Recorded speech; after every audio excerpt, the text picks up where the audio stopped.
ایک صاحب نے شیطان کو خواب میں دیکھا اور شیطان سے گلہ کیا کہ تم تو بہت فساد کرواتے ہو، گھر کی گھر برباد کر دیتے ہو اور بڑی بڑی جنگیں کروا دیتے ہو۔ تو شیطان نے کہا میاں تم لوگوں نے مجھ کو ایسی بدنام کر رکھا ہے، میری غلطی اتنی نہیں ہوتی جتنا لوگ بے وقوف ہیں وہ میری چال میں آتے ہیں، اور آؤ میں اس کا تمہیں ثبوت دکھاتا ہوں۔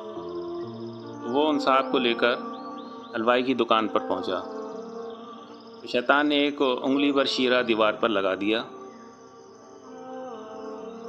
اب تھوڑی دیر کے اندر اس شیرے کے اوپر مکھیاں آ کر بیٹھیں۔ ان مکھیوں پر چھپکلی آ گئی۔ اتفاق سے دکاندار کی بلی آ گئی، وہ چھپکلی پر دوڑی۔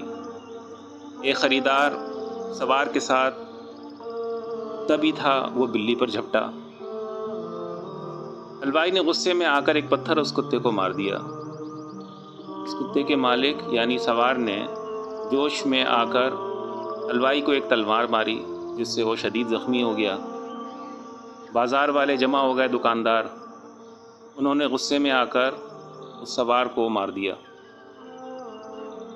پولیس اور فوج کو خبر ہو گئی، بازار کے اندر پہنچ کے انہوں نے دکانداروں پہ چڑھائی کر دی اور کئی لوگوں کو قتل کر دیا۔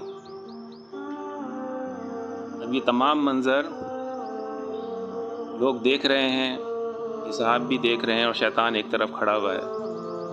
شیطان نے کہا کہ دیکھو جی، انصاف کرو کہ میرا کیا قصور ہے؟ میں نے تو ایک انگلی پر شیرہ دیوار پہ لگایا تھا، اور شیرہ لگانا کون سا جرم ہے؟